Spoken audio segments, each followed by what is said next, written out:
let's go ahead and start with a question from Twitter. Thanks.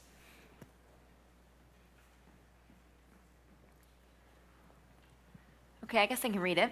So it says, what do you see as one of the biggest issues with churches today, and how a lot of them seem to be afraid to tackle the big social issues of the day? Well, can you hear me now? Hello? Hello? I'll just speak up for the time being. Hello, there we are. I like that. I like the sound of that voice. Just kidding. I think this is a really good question. It comes at quite a tender moment, I think, in our culture as well.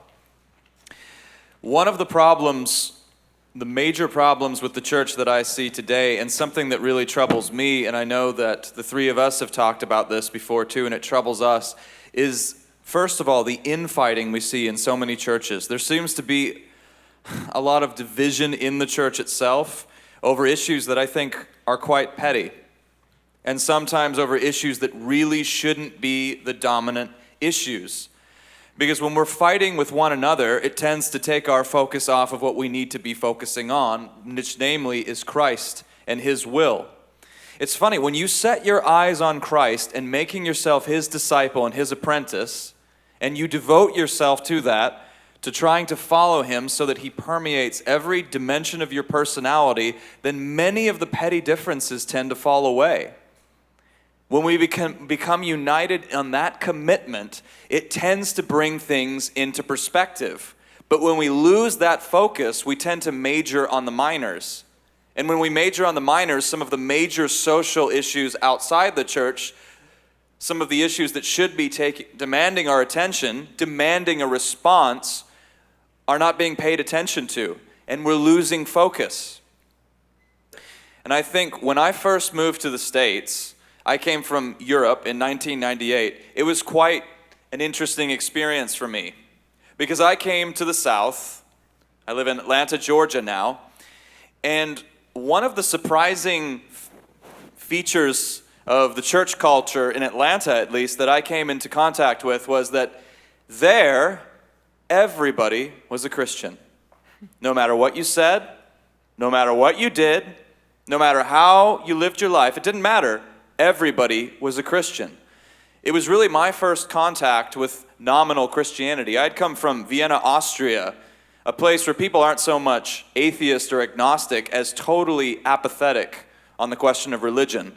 They just didn't care whether there was a God or not. They wanted to live their lives. So in other words, in that kind of a context, either you are truly committed to what you believe, you are truly a Christian, or you're not. There's no middle ground. I think what we're seeing more and more now is vanishing middle ground in North America. And I think in many ways this is a good thing. But it's also going to show who truly believes what they say they believe. Because in a context of vanishing middle ground where social issues are really ramping up and Christians are being put on the spot and they're being asked questions that have serious, even legal repercussions, it's going to be interesting to see who actually sticks by what they say they believe. Whether it's just a matter of words or whether it's really just a cultural commitment or a nominal commitment. So I think there's a sea change sort of taking over the North American landscape, and I think we see the church really caught up in that struggle. But I also think there's a lot of reason for encouragement. I think we're seeing greater numbers of people who are becoming very genuine about their faith and who are becoming more and more bold and who are really coming to terms with the fact of what it means to be a Christian, to follow Christ, to apprentice oneself to Him and make Him your supreme Lord and Master. Lordship. That's a very odd issue in America. We don't tend to think of a king, or we don't think in terms of paying our dues to a king or a ruler, but is Christ your Lord? It's something that I think we have to come to grips with. It's something that we have to wrestle with a little bit in this context.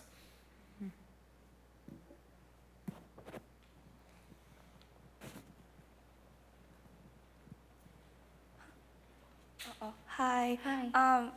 So I understand that God's grace is unending, but does God ever get disappointed when we make the same or commit the same sin over and over again? And like, I'm trying not to make the same mistake, but then it just happens, and it seems like I'm trying to fight or like overcome sin on my own. But like, how do you rely on God's strength? Like, is there a specific way, or yeah? Yeah. Thank you for your honesty. I have to say that in the microphone to everybody. So I don't know if any of you how much TV you watch, hopefully not too much. But I used to be a huge fan of House, the TV show House. This world of infectious diseases just like fascinated me. I was just all into bacteria and viruses and all these kind of things. So there was this one episode on House where LL Cool J was actually on House. He was on death row in prison, and he got sick with something. And he had to be treated in the hospital. And now the other doctors did not want to treat him because they were like, he's on death row. So they were not being very nice to him. So he's getting this one procedure done called the lumbar puncture. I don't have to go into what that is. But he was getting this one procedure done where you had to be really careful, otherwise it would hurt. And Omar Epps was the doctor who was working on him. And he was being really mean and nasty to him. And so finally LL Cool J rolls over and says to him, do you know what it's like to have your whole life be about the worst thing you ever did? And that struck me. And I think what's so amazing about the grace of God is that our life isn't all about our sins and our failures. He sees your struggle, and he sees that you are trying to please him. And he will help you through that. And I think there's certain things that we go through in life that we can just change like this. And sometimes it takes us a little bit longer because it may be an action or a thought or whatever that's deeper rooted.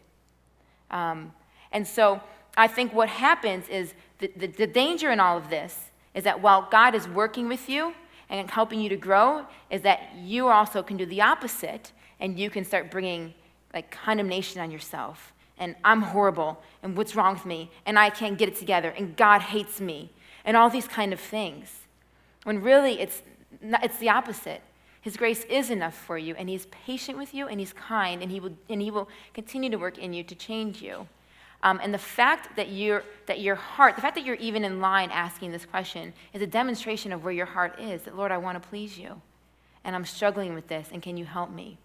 So what I would encourage you to do is to just continue to just ask for his help, but don't torment yourself in your mind and put yourself down because you keep failing. Just keep working at it and keep growing, and he will continue to give you strength. You can't do it on your own, you're right, and that's part of the frustration. He's got to do it with you. Your life is not all about the worst things that you do and all the mistakes that you make, because his grace is bigger than that. Okay? Okay, thank you. Can I take a moment also just to say briefly that before you go, find someone to pray with. Mm-hmm. We're not meant to walk in these kinds of sins alone. Mm-hmm. If there's anything that we're addicted to or anything that causes problems in our lives or repeated sin in our lives, the first thing Satan will try to do in order to get you to fall is make you feel like you're alone. Mm-hmm. And you're not. Whatever you're doing, you're not the first person to do it. Yeah. The stuff you're struggling with, you're not the first person. Yeah. And God has designed and planned a way out. Pray with others and find someone here, and really let that out. Let that out, and through the community that God has given you around you, find release. Yeah. Will you come talk to me afterwards as well? Thank you. Okay. Hi. Hi. So a lot of my friends, they're non-Christian, and they don't believe in God because of evolution. And having studied biology for 4 years, I understand that there's a lot of evidence behind evolution because of carbon dating and fossil records. But also as a Christian, I see a lot of evidence of creationism and Jesus. So how would you explain to someone who believes in evolution that the Bible is credible? Mm-hmm. Okay, so there's a lot of stuff going on here. Bible, credibility, atheism, evolution, throw it all in a hat and mix it up. It's a fun mix of stuff going on. The first thing I would say is when it comes to evolution, there is a lot of different types of evolution. So when we're talking about evolution, we should be clear which one. For example, when we're talking about microevolution or even speciation, we can demonstrate that. We know it does happen. With like Darwin's finches, for example, that is something that does happen. Even speciation, it's been demonstrated, I think it was out here in California, along a certain valley, the rim of the valley, there was a salamander that was shown to have evolved around that rim of the valley such that when it came back around, they could no longer interbreed, and so you had speciation. These kinds of evolution have been demonstrated, but they do not prove that kind of evolution, which is often used by atheists or agnostics or whoever to make the point that life could have evolved by itself. Life as we know it and all the different kinds out there could have evolved by itself. So far what I've said is there are certain kinds of evolution which we know happen, but that kind of evolution which tries to deny God's sovereign creation over the world, that simply it has not been demonstrated. And there are tons of problems with that kind of evolution. Some of the major issues that people have had to deal with are how over time in the archaeological record, there are things that are explosions of what we would call creation or evolution, whatever word you want to pick in that specific sense. There's these explosions. One's called the Cambrian explosion, when all of a sudden it seems like all these different life forms just popped into existence. How do you explain that with gradual, stepwise evolution, Darwinian evolution? You simply cannot. So that's one major problem of evolution in that sense. Another major problem with evolution, this is starting to get kind of specific, but those who argue for evolution in that more harsh sense here have hit a roadblock. And that is that there is no way to explain the body plans. And we can go into that. What was the name of the book that recently came out which talked about this? I don't recall, but there's a book. So look it up. Body plans. Oh, Carson, you know what I'm talking about. What book was that? Stephen Meyer's most recent book. Darwin's Doubt. Darwin's Doubt. That's the one. So go pick that up. It talks about this. So there are problems, very serious killer problems with evolution as presented in that way. That said, I want us all to be good thinkers and not to immediately deny evolution because people around us deny it. Okay, I've seen this happen a lot within Christians. They're like, well, what am I supposed to believe? Okay, I'll say what I'm supposed to believe. But that's just mindless. We ourselves need to think. We need to take a look at the evidence. And if this is a big issue for us, and by the way, there are some Christians out there for whom this is not an issue. They see evolution as something that God could have used to create the world. And they say that that doesn't oppose the Bible. As long as they've thought about it and biblically come up with a defense with that kind of a thing, I respect that. At the same time, we need to understand, is this issue important for us? And if it is, what is the evidence for evolution? I remember looking at the evidence for evolution. I was listening to atheists speak, and they presented some brand new argumentation I'd never heard before. It had to do with retroviral DNA and how there's arguments for common descent, et cetera, through this. And my gut reaction, my response should not be, well, how do I refute this? That's thinking more or less like a zealot, or thinking after having come to a conclusion. You should say, well, let me pursue this information. Let me go down this track. Here's the thing. If you believe in Jesus, if you believe in God, then never fear doubting. Never fear doubting. Because what Jesus tells us is he's the life and the truth and the way, right? The truth. I said that backwards. Some of you are calling me a heretic. You said that backwards and be like, whatever. There's the way, the truth, and the life. If Jesus is the truth, then don't fear truth. That's where your faith should carry you. In saying, okay, if Jesus is the truth, then I'm going to pursue that. I'm going to pursue that. You're providing this argument to me, you're rebutting this. I'm going to pursue that. Because at the end of the day, I am not afraid of the truth because I believe Jesus is found wherever the truth is. So, your last issue, the Bible then. How does all this relate to the Bible? Well, a lot of it has to do with the way people read Genesis. We need to make sure that we are accountable for how we read the Bible. Some people tell us to read the Bible a certain way. Other people tell us to read the Bible another way. There's more than one way to read the Bible, folks, and you got to figure out why you're picking the way that you're picking. This is what happens when we start thinking and owning our own faith. And so we read Genesis. We're responsible before God for our beliefs. And so read it for yourself and understand, is this posing a problem for me? Personally, my personal take on evolution, I don't see enough evidence that's consistent with the theory in order to show that evolution happened. I simply don't. If there were that kind of evolution, that kind of evidence, I wouldn't be afraid of it at all. And I want to embrace whatever the truth is. But I don't see it, regardless. One last issue I think you should think of when talking to friends is the issue of evolution covers one thing, and that's how lower forms of life became higher forms of life. I think the bigger question is, how did we get life in the first place? How did we get that beginning of life? There's all kinds of ideas on how the origin of life may have happened, but none of them explain this world. None of them explain this existence. None of them actually work, is what I'm trying to say. So one person to look into for that, his name is Fuz Rana, and he has written a few books on the origins of life. But how do you get from not life to life? That's the big mind-blowing thing. How did any life exist in the first place? To evolve, if evolution's true. And that's where I would talk with your friends. I would focus on that issue. Thanks. Hey, hello? Okay, cool. What's up, guys? My name is Melvin. First of all, I just want to say thank you for coming. Thank you. It's awesome. You guys are cool. Cameron, you got that You're sweet cool soul too. patch. Lucia, you got that mad style. Nabil, you're tall. We should play ball after. Oh, okay. Sorry. Question time. Yeah, so I've just been thinking a little bit about this. Just like, Jesus died 2,000 years ago. The Christian church has been around, for pretty much that much time.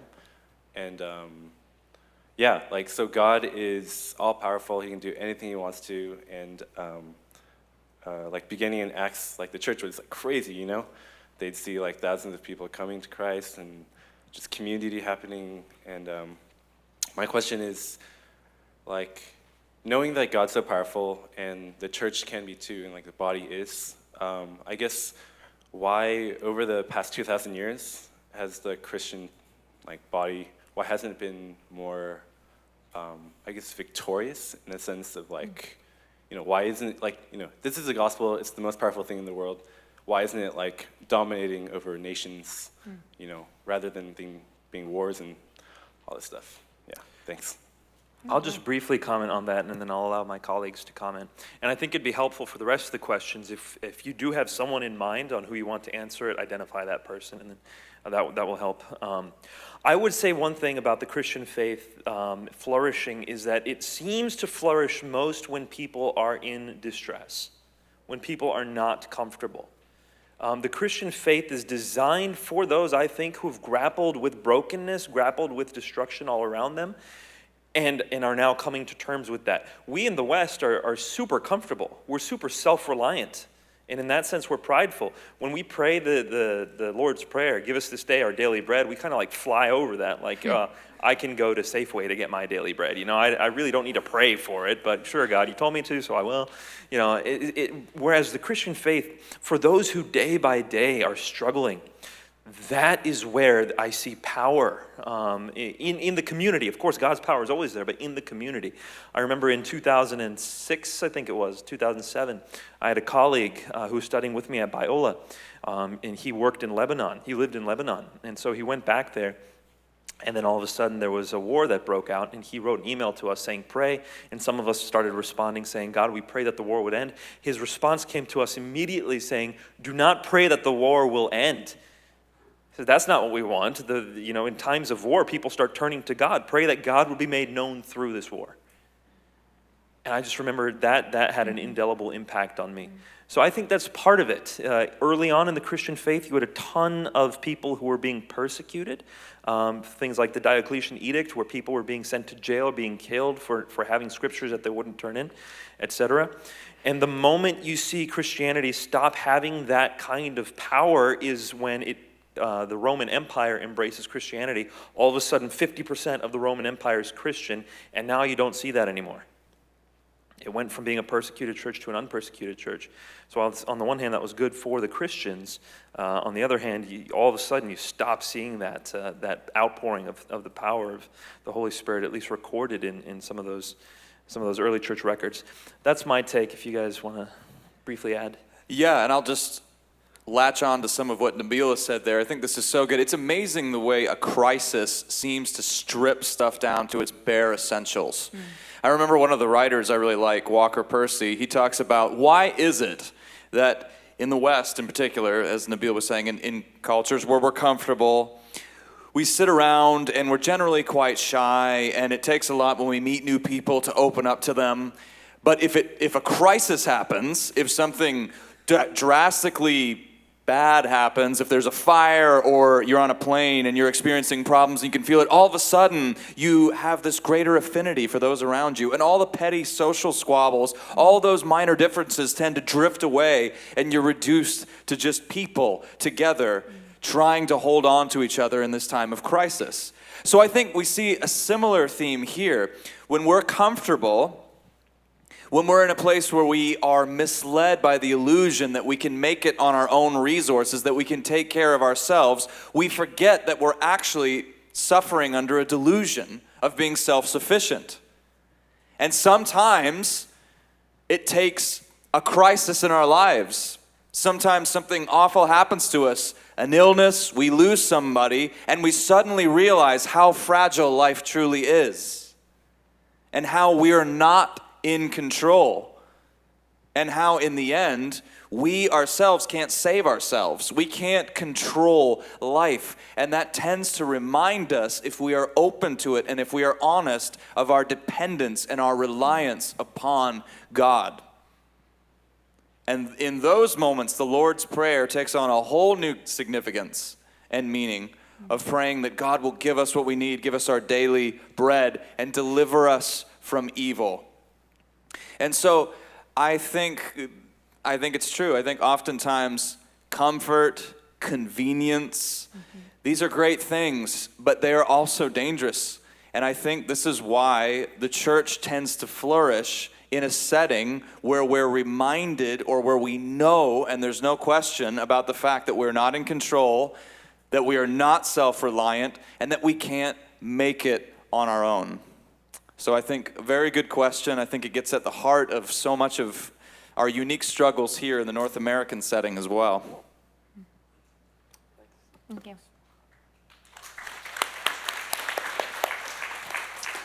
Hello, my name is Luke, and I just want to thank you for the conference that you've put here. And I'm involved in a speech and debate league, and we actually have an event called Apologetics, the Defense of the Christian Faith.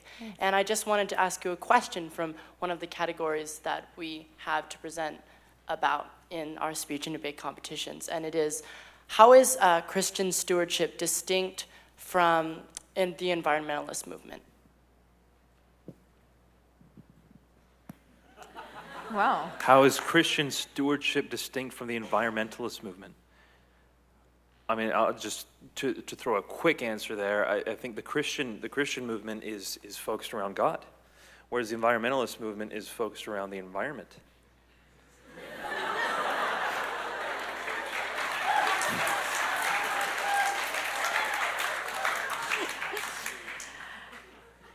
Yeah, okay.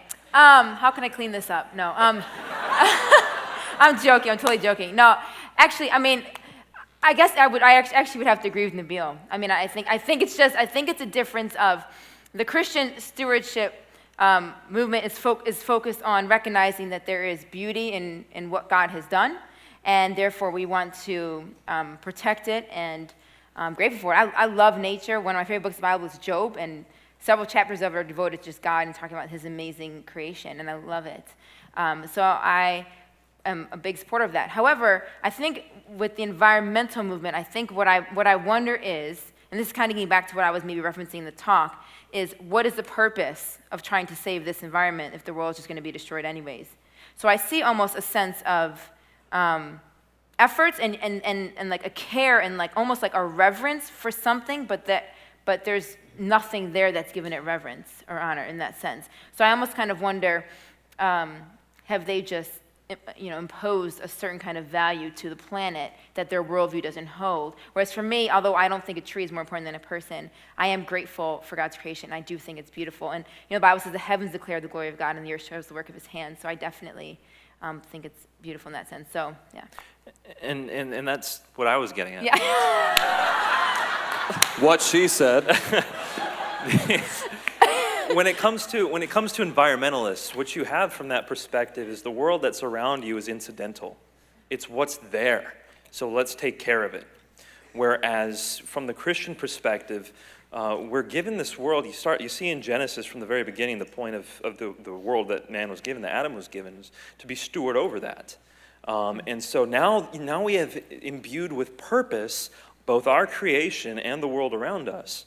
And so in that sense, I think when Christians take a look at the environment, we should feel a sense of ownership over it, a sense of stewardship that's much deeper than the environmentalist sense of stewardship, which is incidental, not grounded in the creation of that. Also, I believe that kind of in the manifestation of the way environmentalists often work, what you have is that desire to serve something greater than you, something outside you.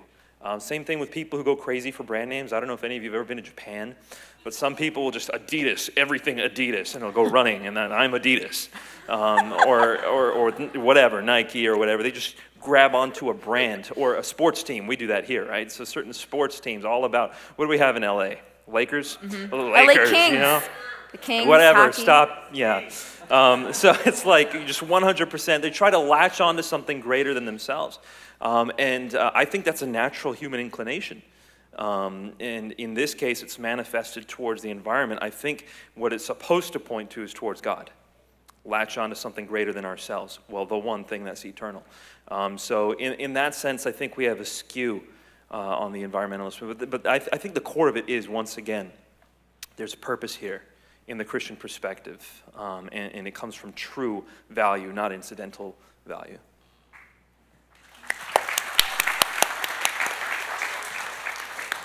Hi. So my non-Christian dad asked me and my sister a question while we were coming here that kept him from believing in God. And so it was, there are many kind people who do good in their lives and that don't believe in God but still go to hell. But isn't that sort of really unfair? So how do we answer him and sort of encourage him towards God? Yeah, I would say, if the criteria to get into heaven was you had to be good, and so then someone who did good deeds end up in hell, then yeah, I would say that's unfair. But the reality is it's not my heaven, so I don't get to make the rules. And I say that not at all in a nasty sense, but in the sense of, it amazes me how as humanity, we have this idea in us that I'm a good person, therefore I'll go to heaven. Where does this idea come from that just because I do good things, I'm going to go to heaven? Somehow we form this correlation between I do good and God will accept me. But what would that look like? So it looks like I go before God and I say, all right, God, I've done, let's say, so I've died to go before God and I say, God, I've done 10,000 good deeds, therefore you have to let me in. Okay, so he has to say, okay, I guess you're telling me I have to let you in because you have done it. Or what about the person who's standing behind you in line and has only done 9,999? I guess it stinks to be them. So what is the quantity of good deeds that we need to do to get there is what I want to know when people raise that point. Is if you do good deeds, therefore God will accept you, well, how many do you have to do? Number one. Number two, then we get into this whole morality thing. How do you know what good is? Does one bad deed disqualify a bunch of other ones? Is this situation good over here, or is it good to behave this way over here? So now you're in that kind of situation again. How do you know what's good? But I think the third thing, and for me this is the most important, is it really true that you would want to believe in a God that will only accept you and allow you into heaven because you've earned it? In other words, he only accepts you because of what you've done.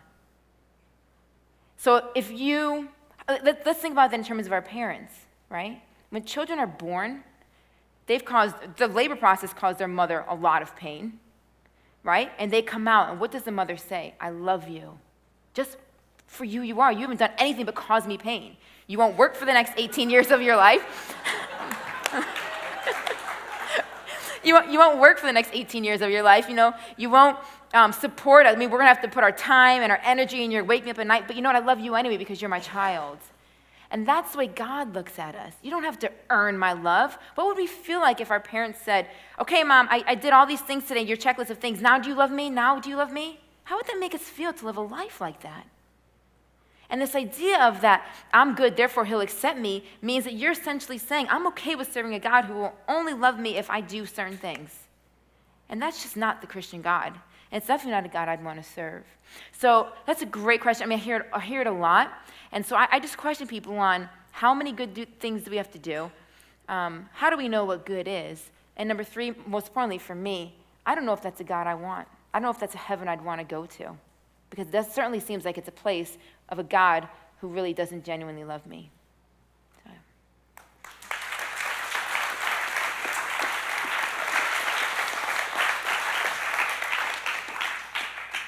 Hello, my name is Noah Pachivchi. I'm just part of the same speech and debate club that Luke is part of. Okay. So, likewise, I have a question. Is Christianity a religion of intolerance? No.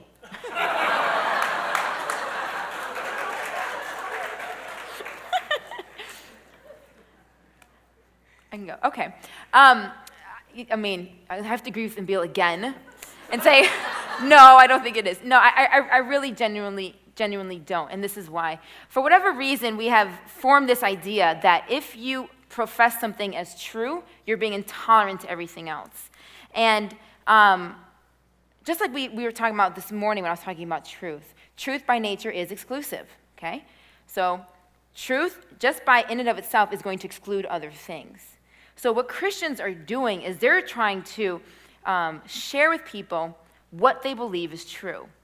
And they're not trying to say, they're not trying to come down. I mean, it can come across that way, but they're really not trying to come down on people and make it seem like I won't be around you or anything like that. In fact, it's the opposite. We're told to love our enemies. It's a very opposite viewpoint of anything else. So there isn't this really idea of us being intolerant of other people. In fact, for Christians, we see value in everybody. We see that people are created in the image of God. We know how we are to treat other people regardless of how they believe in. We are supposed to be the light of the world. I mean, even while Jesus was on the cross, he says, Father, forgive them, the very people who are crucifying him. So there's for me, I don't see any place for intolerance at all. But there is a place where we are also trying to share truth with people, and I think oftentimes that's confused with being intolerant. And if intolerance is defined as a wholesale endorsement of anything, then I would say that's a faulty view of tolerance. If tolerance is defined as the wholesale endorsement of any practice or any viewpoint, I would say that's not even possible. By nature, truth is exclusive, and you're going to commit to one set of beliefs that necessarily will exclude another. But again, as Alicia was saying, the ultimate Christian command is to love God with all that you are, and then to love others as yourself. And I don't see any possible way in which this can be construed as intolerant. You are told to love your enemies. And moreover, as Christians, we believe that you are a child of God, that fundamentally who you are is a person made in the image of God. It doesn't matter what social background you come from. It doesn't matter whether you're disabled, whether you're gifted. None of that is taken into account where your value is concerned. I don't know of any other belief system or worldview that takes such a high view of the human person. So high, in fact, that the God of all creation laid down his life for you, for me. That attaches a value to you that is just incomprehensible. And so to look at that and to see it as intolerant is very, very difficult for me. If you actually look at it, it's so hard to reconcile that with the actual Christian message. That no matter who you are, no matter what you've done, no matter what's happened to you, you are a person created in God's image. And so I think we need to take that into account, really wrestle with that, really think about what that means when we consider the question of intolerance, and particularly the way it's often framed in the media and in popular venues.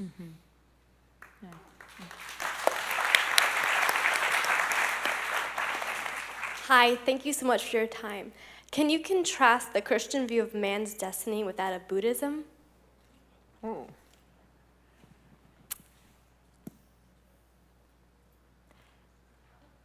Well,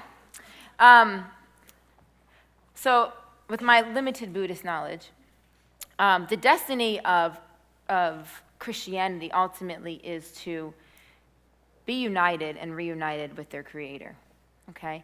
That you're here for a certain amount of time, but ultimately the place of the highest thing that we can, or the greatest thing that we can look forward to is to be united with our Creator.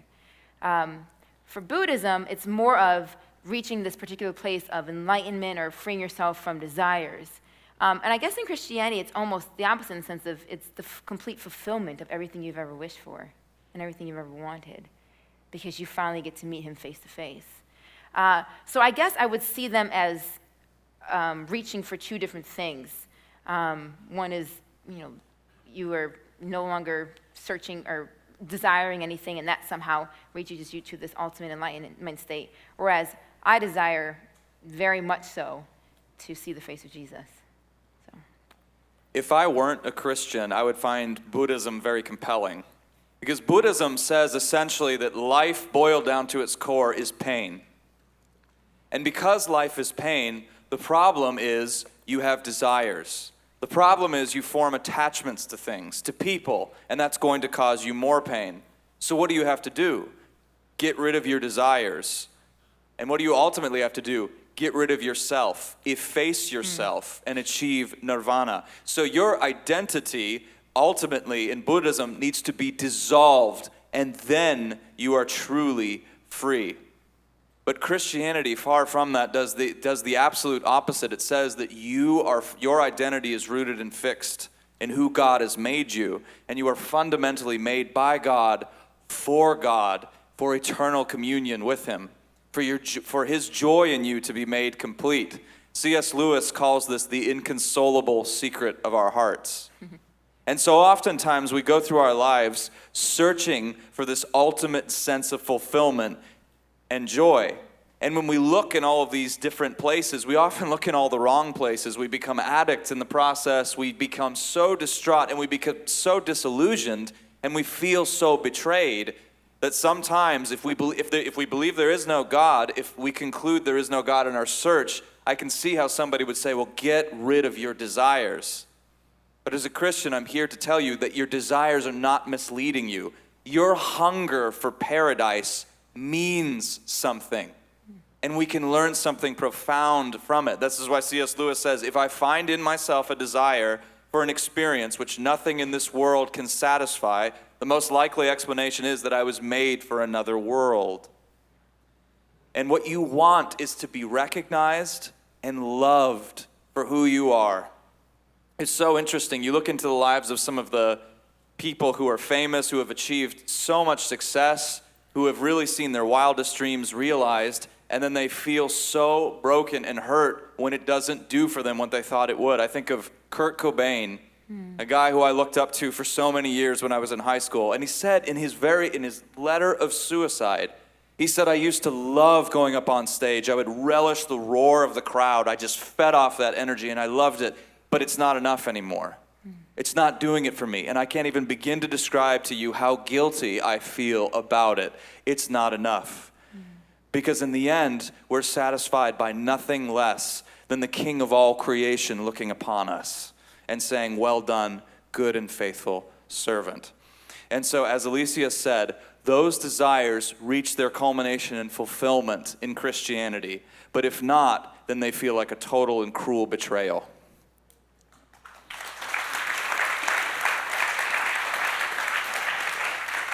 Hi, so I'm Tim, and this is more of a personal question, but as someone who's grown up in the church, I've seen the capacity of Christians for hypocrisy and backstabbing and all those kinds of things. And so it can be difficult to trust your brothers and sisters in Christ. And essentially my question boils down to, is there room for cynicism in Christianity? Is there room for cynicism?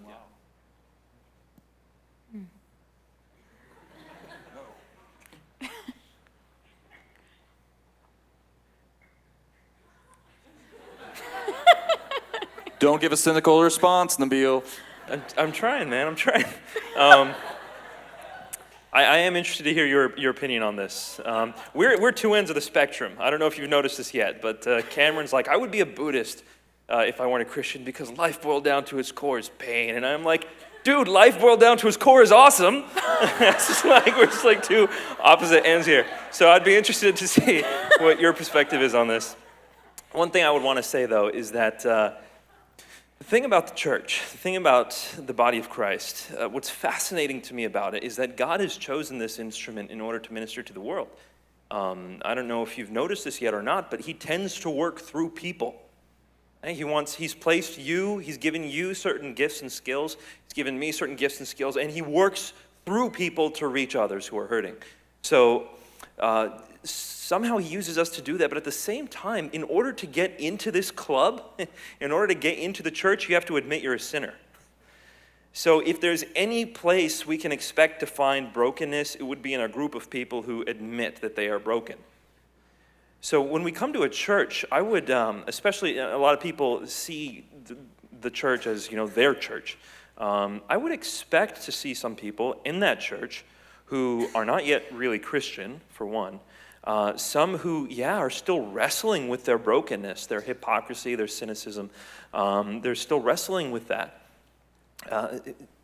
A lot of people have left the Christian faith based on not Christianity, but things Christians have done. Mm-hmm.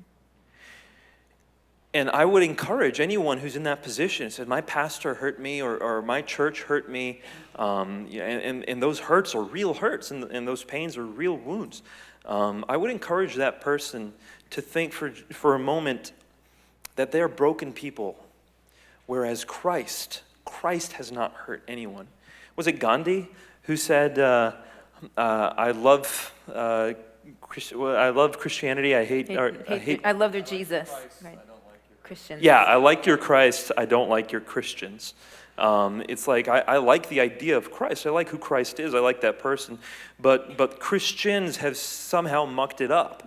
Mm-hmm. And the fact of the matter is, yes, we are broken people. This church is broken. A lot of people also take the name Christian for themselves. I think in the most recent survey, somewhere between 80 to 85% of the United States call themselves Christian, wherein I would never call those people Christian. For me, the criterion of being Christian is, do you follow Jesus? That's not the sole criterion, but that is the main criterion. Do you follow Jesus? If someone calls themselves a Christian and doesn't follow Jesus, doesn't even try, doesn't even care, you're there. Now what that person does is going to be imputed to the church. People are going to see that as hypocrisy. So when you say, is there room for cynicism? I'm feeling where you're coming from. I'm feeling the hurt, the betrayal, the suffering, and all that. I'm feeling the personal, it sounds like they're personal relationships that have caused some real deep pains there, and I understand that. It's happened to me. It's happened to me, and I can't go into those stories because there's still people involved. But that kind of thing has happened to me. What I hope that cynicism can translate into is a personal drive to reflect Christ more.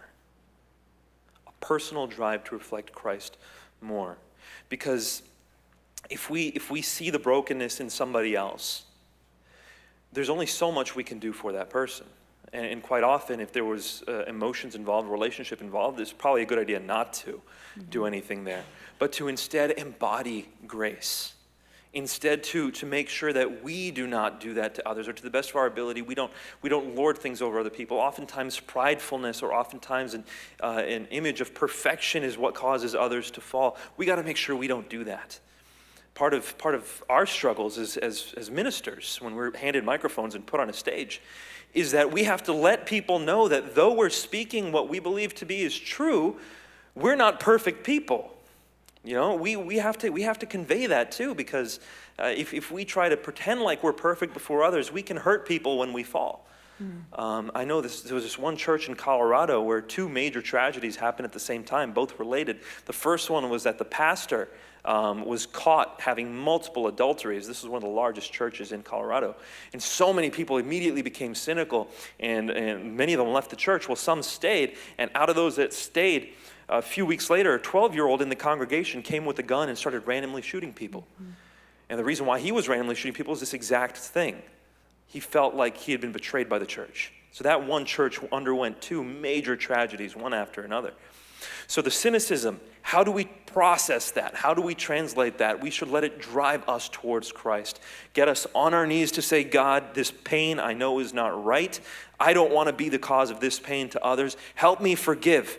Help me show grace, because if you are willing to forgive me, remember that parable where there was a man who owed a huge debt and he was forgiven.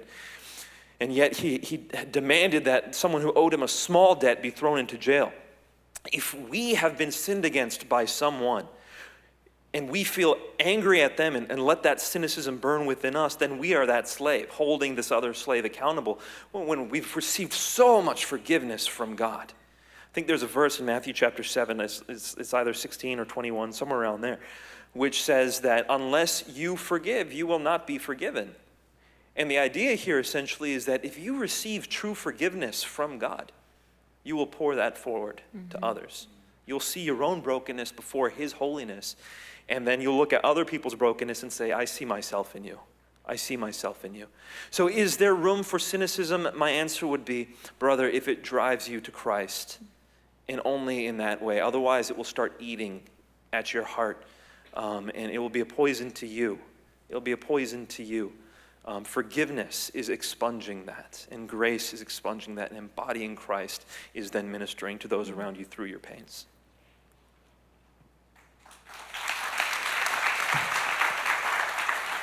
Yeah, I honestly don't have much to add to that, Nabil. That was fantastic.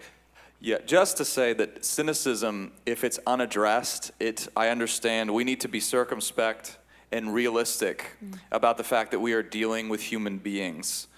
And because of that, and believe me, I've felt the sting of this one too. I've had people who I've trusted I've experienced betrayals, and I've seen, and it's also when it comes from the hands of somebody who is a brother in Christ or a sister in Christ, somebody you trust and you love, it carries with it the real temptation to make us jaded.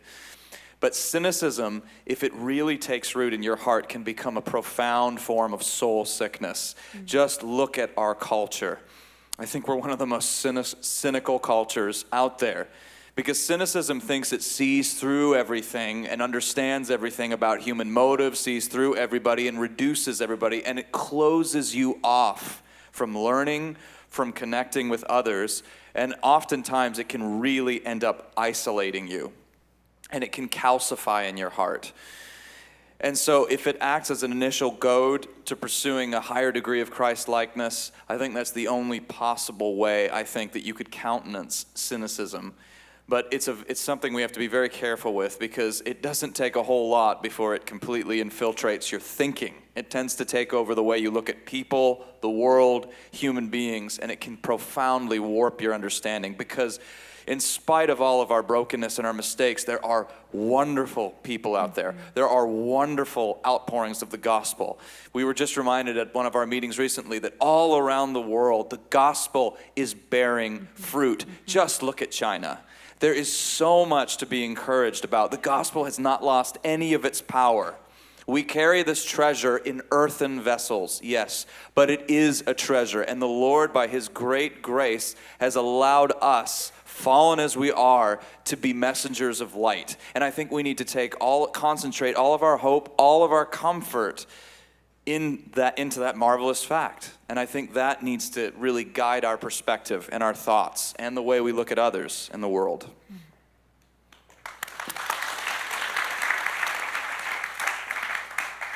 For the sake of time, and with great sadness, this will have to be our last question. So. Oh. Feel bad. I have another question for you. Me? Yeah. On Islam and Christianity. For us Christians, we know that we're going to go to heaven when we repent and accept the fact that we are sinners, and we sincerely follow Jesus, like with all of our hearts. Now, with a Muslim, when they sincerely follow Allah, do they know if they're going to be forgiven, or they still don't know, if that makes sense? Yeah, it does. Thanks. Thanks for your question. As we minister to people, it is important to enter into their mindsets, enter into the way they see the world, because we tend to often answer questions or say words expecting other people to think the same meaning, the same definition applies to certain words. Usually when people, especially like Muslims, for example, use the word sin, that doesn't mean the same thing that it means for Christians. So I'm glad you're doing exactly this, stepping into their mindset. When it comes to the Muslim notion of, well, for one, following, most generally people don't follow Allah. When it comes to Islam, people follow Islam. Slight distinction, and Muslims would say, of course we follow Allah. But pay attention to the rhetoric, pay attention to the terminology. From what I've seen, usually it's honoring Islam, and there's a difference there. The zeal that I've seen amongst Christians has been for God. The zeal that I've seen amongst Muslims has been for Islam. I haven't seen too many Christians zealous about Christianity. Mm-hmm. It's about Jesus. Mm-hmm. There's a distinction there. I think it's an important one to grasp while entering into the mindset. But what your question is accurate.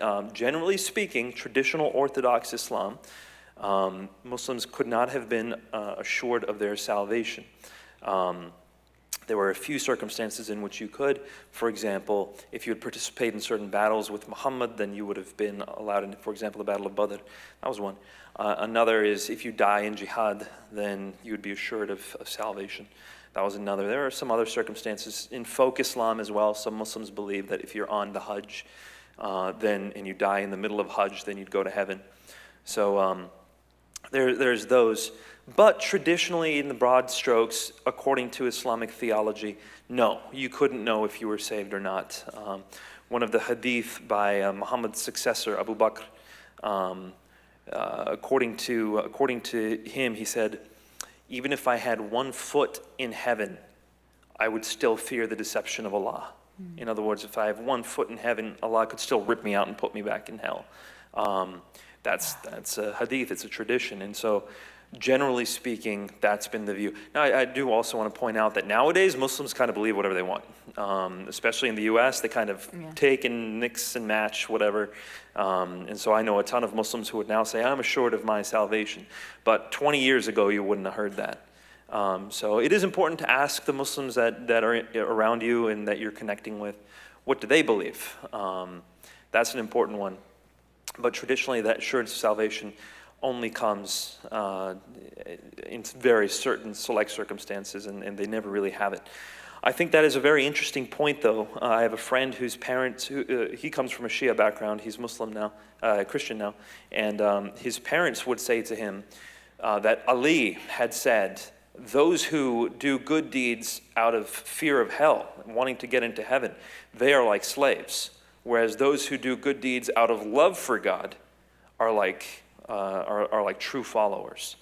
And now that he's a Christian, he says to his parents, don't you realize that's the Christian message, is that God has given us heaven. When we do good deeds, it's not because we're trying to earn his favor. Like someone said earlier, does God get disappointed at us when we fail? No, God's love for us is infinite. It's his love for us that brings us into heaven, so we don't have to worry about that. When we do things for God, it's out of an expression of love. Like if I want to give my parents a gift, that's because I love them. If they tell me to do something and I only do it because I'm afraid they'll punish me, that's not love. But if they tell me to do something and I do it because I want them to be happy and I love them, that's why the Christian does the good deeds that they do. Same thing for self-sacrifice for others. It's not to earn something for myself. It's not indirectly selfish. It's truly altruistic. I love you because you are worthy of love. So there's a very big difference there. Did I answer your question? Yeah. Okay, great. Thanks.